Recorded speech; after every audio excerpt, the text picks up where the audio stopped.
प्रिय विद्यार्थियों, मैं Prakash Chandra Bairwa, assistant professor in ABST, government PG college Dausa. B Com part third ABST के paper first auditing and management accounting, अंकेक्षण एवं प्रबंधकीय लेखांकन। इसमें हम आज बात करेंगे अंकेक्षण में अंकेक्षण कार्य का प्रारंभ। अंकेक्षण कार्य का प्रारंभ किस प्रकार होता है उस पर हम आज बात करेंगे। अंकेक्षक जब अपना अंकेक्षण कार्यक्रम बना लेता है तो फिर वो अपने कार्य पर निम्न प्रकार से आगे बढ़ता है। वह कुछ निर्देश देता है, जिनमें से सबसे पहले वो नियोक्ता को निर्देश देता है। तो अंकेक्षक निम्न विषयों पर नियोक्ता को निर्देश देगा, जिसमें पहला है प्रमाणक। समस्त व्यवहारों के संबंध में प्रमाणक तैयार रखे जावें तथा उन्हें लेखों के क्रमानुसार फाइल कर दिया जावे।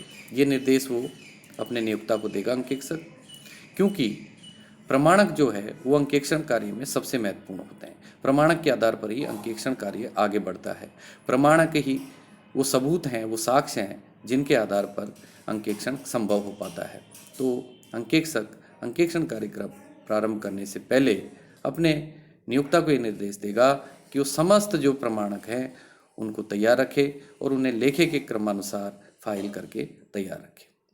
दूसरा जो निर्देश देगा वो है प्रारंभिक लेखे की पुस्तकें। प्रारंभिक लेखे की वो पुस्तकें हैं उनको तैयार रखे तथा उन पुस्तकों के आवश्यक जो जोड़ हैं वो भी लगा दिए जाए। तीसरा निर्देश है खाता बही। खाता बही के संबंध में संबंधित जो खतौनियाँ हैं वो पूरी कर ली जाएं तथा समस्त जो खाते हैं उनके शेष भी निकाल लिए जाए, ये निर्देश दिया जाएगा। चौथा है तलपट तथा अंतिम खाते। नियोक्ता को ये निर्देश दिया जाएगा कि यदि उसने तलपट नहीं बनाया है तो तलपट बना लिया जाए और तलपट के आधार पर अंतिम खाते तैयार कर लिए जाएं। पांचवां जो निर्देश है वो है देनदार व लेनदारों की सूची। नियोक्ता को ये निर्देश दिया जाएगा कि यदि उसने देनदारों, लेनदारों, डूबत ऋण के संबंध में सूचियां नहीं बनाई है तो वो सूचियां बना ली जाए ताकि अंकेक्षण का जब कार्य प्रारंभ किया जाए तो वो तैयार मिले। छठा है विनियोग। विनियोगों की एक सूची बनाई जावे जिसमें प्रत्येक प्रतिभूति का अंकित मूल्य, उसका लागत मूल्य, उसका पुस्तक मूल्य और चिट्ठे के दिन बाजार मूल्य यदि संभव हो तो वो भी दिया जाना चाहिए। और छठा निर्देश अंतिम स्टॉक के बारे में दिया जाना चाहिए। अंतिम स्टॉक की सूची बनाई जावे तथा इसके मूल्यांकन का ढंग भी लिखा जाए कि उसका मूल्यांकन क्या होगा। यदि संभव हो तो अंकेक्षक को स्टॉक की गणना करते समय वहां उपस्थित रहना चाहिए। और आठवां है समायोजनों की सूची। वर्ष के अंत में अथवा प्रारंभ में जितने भी समायोजन हो, जैसे पूर्वदत्त या बकाया खर्चे, अर्जित या अग्रिम आय, उनके संबंध में सूची बनाकर रखी जावे तथा एक प्रमाण पत्र दिया जावे कि सूची में दिखाए गए समायोजनों के अलावा अन्य कोई समायोजन नहीं है। और 11वां है स्थायी पूंजीगत व्यय। स्थायी पूंजीगत व्यय में जैसे स्थायी संपत्तियों की सूची बनाई जावे जिसमें लागत मूल्य, पुस्तक मूल्य, बाजार मूल्य तथा मूल्य राशि की काटी गई रकमों को दिखाया जाए। 10वां है संदिग्ध दायित्व। संदिग्ध दायित्वों की सूची बनाकर एक प्रमाण पत्र में ये घोषित किया जावे कि समस्त संदिग्ध दायित्वों को सूची में दिखा दिया गया है। और 11वां है प्रबंधकों के नाम, पते आदि की सूची बनाई जाए। तो ये जो महत्वपूर्ण निर्देश हैं वो अंकेक्षण कार्य प्रारंभ करने से पहले अंकेक्षक द्वारा अपने नियोक्ता को दे दिए जाने चाहिए ताकि आवश्यक सूचनाएं जो है वो उसे समय पर तैयार मिलें।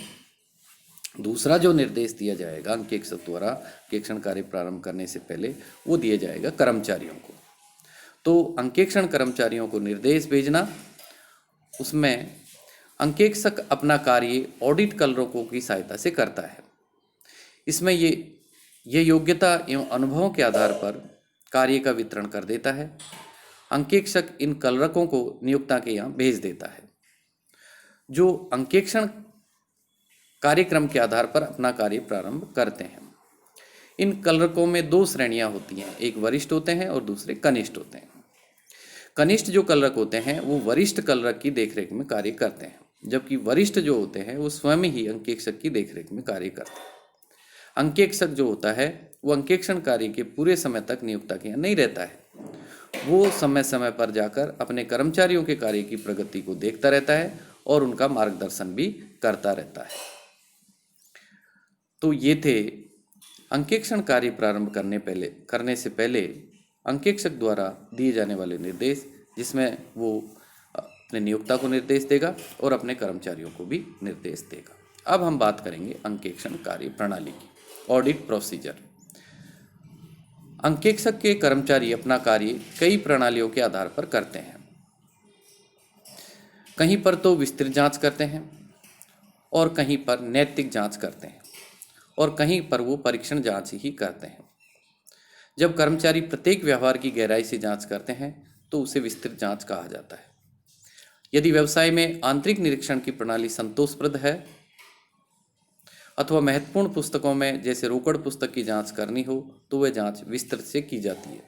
अन्य परिस्थितियों में तो नैतिक जांच व परीक्षण जांच का ही सहारा लिया जाता है।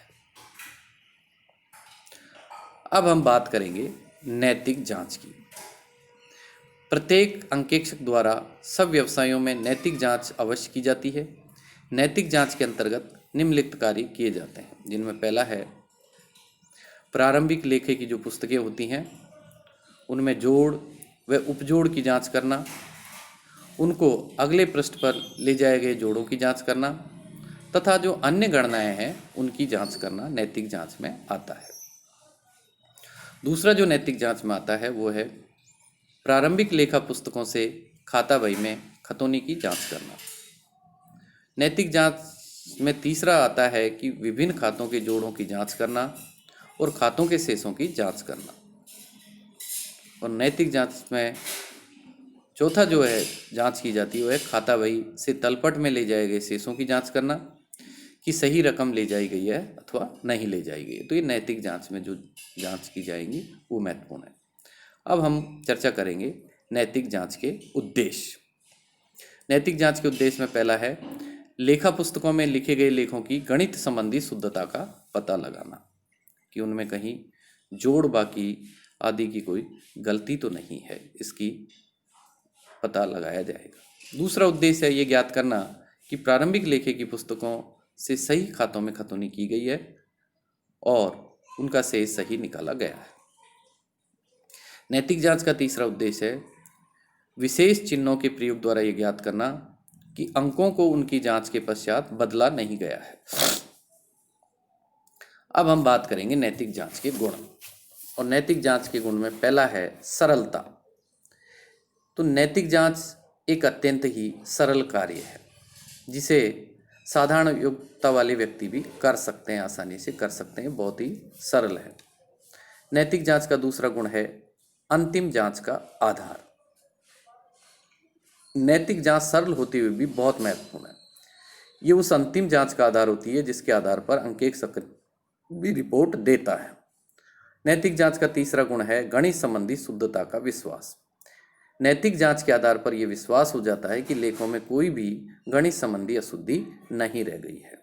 और नैतिक जांच का चौथा लाभ है खतौनी की शुद्धता का ज्ञान। नैतिक जांच से यह भी ज्ञान हो जाता है कि प्रारंभिक पुस्तकों से खातों में खतौनी ठीक से की गई है अथवा नहीं की गई है। पांचवा लाभ है साधारण छल कपट का प्रकट हो जाना। नैतिक जांच के समय साधारण छल कपट पकड़ में आ जाते हैं। और छठा जो गुण है वो है अंक परिवर्तन का पकड़ में आ जाना। नैतिक जांच में कई प्रकार के चिन्हों का प्रयोग किया जाता है, इसलिए जांच के पश्चात यदि लेखों में कोई परिवर्तन किया जाता है, किसी प्रकार का अंक परिवर्तन किया जाता है तो उसका पता लग जाता है, वो आसानी से पकड़ में आ जाता है। तो ये थे नैतिक जांच के गुण। अब हम बात करेंगे नैतिक जांच के दोष, और जिसमें पहला है यंत्रवत होना। नैतिक जांच का जो कार्य है वो बहुत ही साधारण होता है और एक प्रकार से यंत्रवत होता है, इसलिए कर्मचारी इसमें रुचि बहुत कम लेते हैं। दूसरा जो इसका दोष है नैतिक जांच का वो है चतुराई से किए गए छल कपटों का आसानी से पता नहीं लगना। कई बार नैतिक जांच उन छल कपटों को ढूंढ निकालने में असमर्थ रहती है जो बहुत ही होशियारी से और योजनाबद्ध ढंग से किए गए हों। नैतिक जांच का तीसरा दोष है सैद्धांतिक अशुद्धियों का ज्ञान नहीं। नैतिक जांच साधारण योग्यता वाले कर्मचारियों द्वारा की जाती है जो कि लेखों के सिद्धांतों के पूर्ण ज्ञाता नहीं होते हैं, अतः सैद्धांतिक अशुद्धियों का पता लगाना बहुत मुश्किल होता है। और चौथा दोष है नैतिक जांच का, वो है घटिया किस्म का काम। प्राय ये देखा जाता है कि अंकेक्षक के कर्मचारी इस कार्य को एक औपचारिकता मात्र समझते हैं और शीघ्रता एवं लापरवाही के साथ समाप्त कर देते हैं, इसलिए इस कार्य से जितना लाभ मिल सकता है उतना नहीं मिल पाता है। तो ये नैतिक जांच के कुछ दोष थे। अब हम बात करेंगे हानियों से बचने के उपाय क्या हो सकते हैं। नैतिक जांच अंकेक्षण कार्य के लिए बहुत ही महत्वपूर्ण है। इसके बिना अंकेक्षण कार्य को आगे नहीं बढ़ाया जा सकता है। नैतिक जांच करने वाले कर्मचारियों को यदि इस संबंध में पहले थोड़ा प्रशिक्षण दे दिया जाए और अंकेक्षक का वरिष्ठ अधिकारी इनमें अपनी देखरेख में कार्य करवाए तथा समय समय पर इनका कार्य का पुनर्निरीक्षण भी किया जाए तो इसके दोषों से बचा जा सकता है। अंकेक्षक सभी पुस्तकों की पूर्ण नैतिक जांच करे अथवा इसके कुछ हिस्सों की ये संस्था द्वारा अपनाई गई आंतरिक निरीक्षण की प्रणाली पर निर्भर करता है। तो इस प्रकार यदि कार्य किया जाए तो नैतिक जांच की जो हानियां हैं, जो दोष हैं, उनसे बचा जा सकता है। तो आज हमने चर्चा की अंकेक्षण कार्य का प्रारंभ, और अंकेक्षण कार्य के प्रारंभ में सबसे पहले हमने बात की कि अंकेक्षक अपना अंकेक्षण कार्य प्रारंभ करने से पहले कुछ निर्देश देगा। इसमें पहला निर्देश वो नियोक्ता को देगा, दूसरा अपने कर्मचारियों को निर्देश देगा।